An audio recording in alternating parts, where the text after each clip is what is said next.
Mbashimire inshuti mudahema kudukurikira, mumeze mute? Imana ikomeze kubaha umugisha kandi ikomeze kubashyigikira. Iyi ni Cana Amahumbezi, tuje kukugezaho ibintu bine cyangwa se ibigeragezo bine bigize ubuzima, ku buryo igihe icyo ari cyo cyose utabona aho ubihungira kandi ukiri muri ubu buzima. Nta muntu n'umwe ibi bigeragezo bitageraho, nta muntu n'umwe ibi bigeragezo bishobora kunyuraho rwose bitamugezeho. Uyu munsi bishobora kuba ufitemo kimwe cyangwa bibiri, ariko ejo ushobora kuzahura n'ikindi. Niyo mpamvu rero nifuje yuko bino bintu bine tubisangira, kugira ngo bikureho urujijo rw'ibyo umuntu anyuramo, noneho agatekereza atari ku bundi byagenze gute, ni iki nakoze, nahemutse iki, kugira ngo bino bigeragezo bingereho. Ngwino rero tubane, turabwira abashyashya yuko iyi ari Cana Amahumbezi, kandi kugezaho ibiganiro byinshi bitandukanye byagufasha muri ubu buzima, byatuma rwose wiyungura ubwenge n'ubumenyi.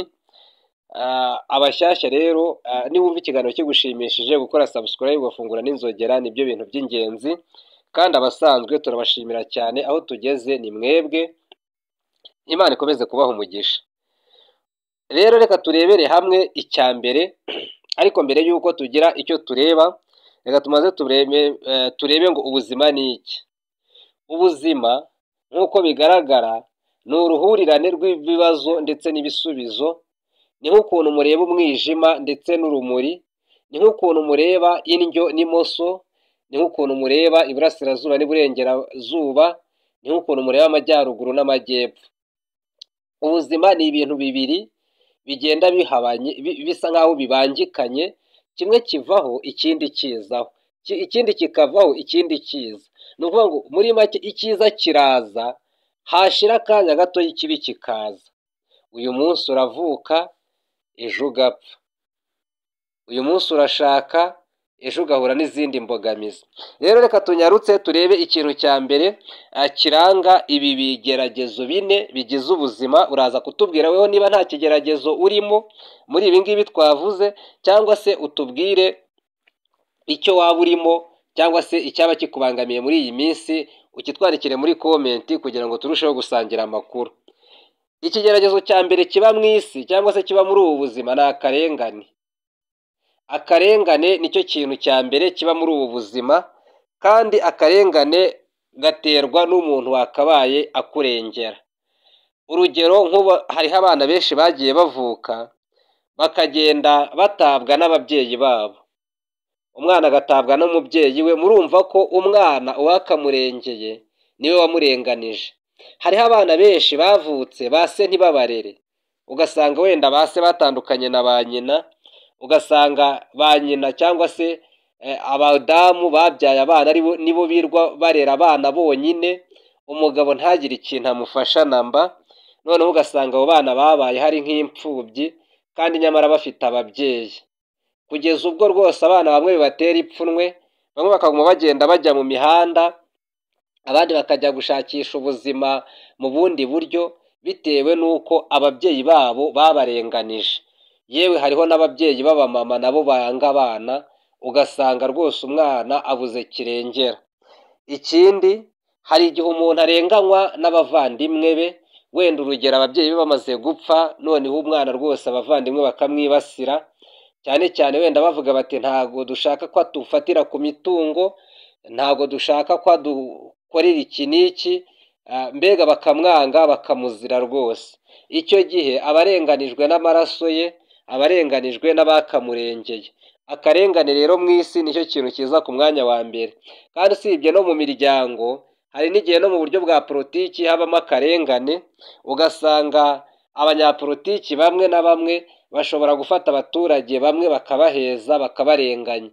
Murumva ubundi leta iyo igiyeho iba igiriyeho abaturage bose, ariko iyo leta ishatse gufata igice kimwe cy'abaturage, wenda hakavuga ngo bano ni abazungu, bano ni abirabura, bano ni bagufi, aba ni barebare, abangaba ni aba, abangaba ni bariya, usanga bikurura amakimbirane, ndetse bikarangira rwose hari abantu benshi babirenganiyemo. Urumva ntabwo umuntu aba yariremye. Noneho iyo hajemo urwo rubibi rwo kuvuga ngo bano ntitubashaka, bariya turabashaka, akarengane kaba kavutse, kandi henshi na henshi birahaba. Ugasanga bamwe bafite ubutaka bwinshi, abandi ntabwo bafite. Ugasanga bamwe bagira amahirwe yo kwiga, abandi ntibayagira, ugasanga abandi bafite amahirwe yo kubona imirimo, abandi ntibabigira. Ubwo rero murumva ko ako ni akarengane kaba mu isi, kandi ugasanga abafite imirimo ndetse n'abahawe ayo mahirwe, ugasanga batarusha cyane ubumenyi n'ubushobozi abatarahawe ayo mahirwe. Rero akarengane mu isi ntikazabura, kandi nawe niba rwose wararenganijwe mu buryo ubu cyangwa buriya, ukaba wenda warabuze akazi cyangwa se warakagiyeho ukakirukanwaho kubera ko hariho abandi bakurusha ubushobozi cyangwa se abandi bakurusha uruvugiro, rwose wihangane. Akarengane mu isi nicyo kintu cya mbere kiranga ubu buzima tubayemo. Ni ukuvuga ngo uruta undi rwose aramupyinagaza, akamukorera ibya mfura mbi, kandi abantu barebera bakumva nyine ari ibisanzwe. Akarengane rero kukihanganira ni ukwemera nyine ukayoboka ukurenganya, ugasaba Imana cyangwa se ugashaka n'ubundi buryo ubwo ari bwo bwose mwashyikirana, kandi ukazirikana neza yuko niba biramutse byanze, akarengane ko ni ukubana nako. Rero tugere ku kintu cya kabiri. Icya kabiri ni ukugirirwa ishyari. Kugirirwa ishyari nicyo kintu kiza ku mwanya wa kabiri, rwose nacyo kigenda kigaragara hirya no hino, bikagaragara neza yuko ishyari ribaho ku kigero cyo hejuru. Ishyari rero riterwa n'iki? Ni uko abantu bose ntabwo turi ku rwego rumwe, abantu bose turasumbana, twese turasumbana. Burya habaho umukene, hakabaho umukire, hakabaho uwisumbuye, gutyo muri izo nzego. Rero uko umuntu arushaho kugenda atera imbere, niko abagenda basigara inyuma bamugirira ishyari. Ndetse hari n'igihe umuntu atera imbere, abari imbere ye bakamugirira ishyari. Mbega muri make, abantu bari ku rwego rwo hejuru cyangwa se rukomeye ntabwo bifuza ko hari uwazamuka, kandi n'abari ku rwego rwo hasi ntabwo bifuza ko hari uwabasiga.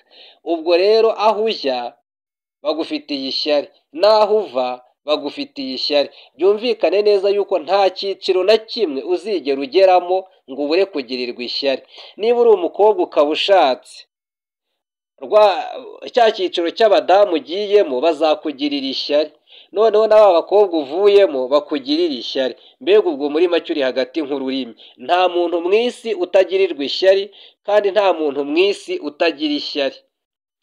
Rero ishyari ni ikintu kiza ku mwanya wa kabiri mu bintu bigize ubu buzima. Ikintu cya gatatu rero ni ukubaho wenyine. Hariho abantu benshi mu isi bagiye bahura n'ingorane bakabaho bonyine. Ahari bagerageje gushakisha abo babana biranga, abandi bagerageje kubana ariko babura urubyaro. Mbega muri make ugasanga umuntu ari aho ari nk'incike. Aha ngaha rero ni abantu babaho bonyine, noneho n'uwo kubana nawe ugasanga byaranze.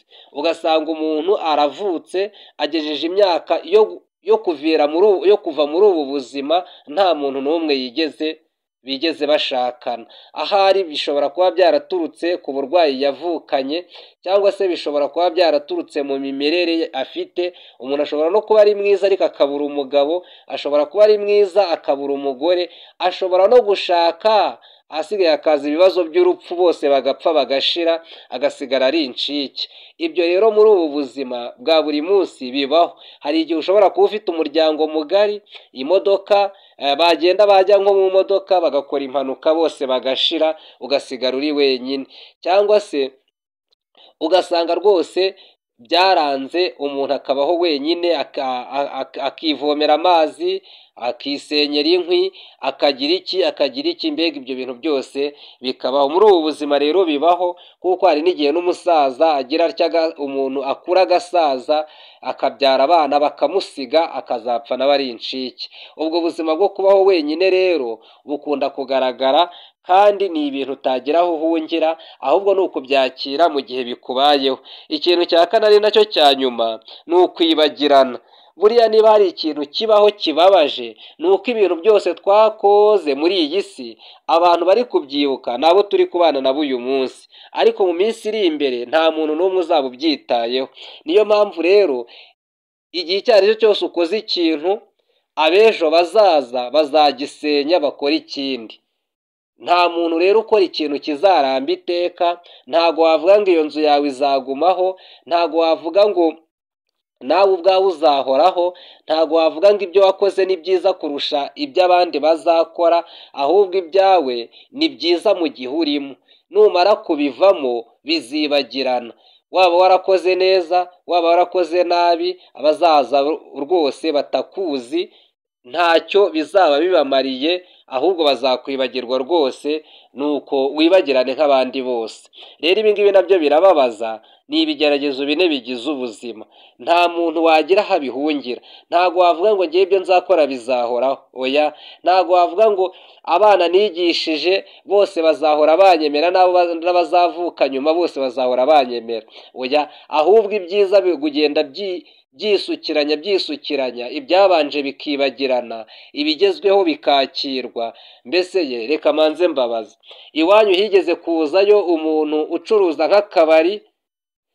Niba yarigeze kuza, muzi ukuntu abantu benshi bamuharaye bavuga bati runaka azanye iterambere, ariko hamaze igihe mwagiye kubona mubona haje undi muntu, wa wundi bahita bamusiga bagahita baharara wa wundi, nabwo bikaguma bigenda gutyo.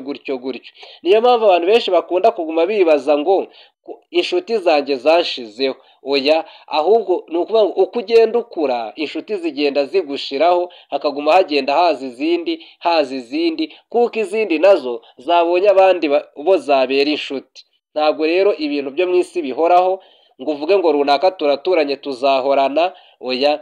Ngo runaka ndamuzi tuzaguma turi inshuti, oya, birahinduka. Rero reka Imana ikomeze kubafasha. Twareberaga hamwe ibintu bine bigize ubu buzima, cyangwa se ibigeragezo bine bigize ubu buzima. Nta muntu utabicamo, buri muntu wese agenda afatamo kimwe cyangwa bibiri. Icya mbere ni akarengane, icya kabiri ni ukugirirwa ishyari cyangwa se kugira ishyari, icya gatatu ni ukubaho wenyine, icya gatanu ni ukwibagirana. Imana ikomeze kubaha umugisha. Iyi ni Cana Amahumbezi nk'uko twabivuze. Kuri mikoro ni Justin Niyonsaba.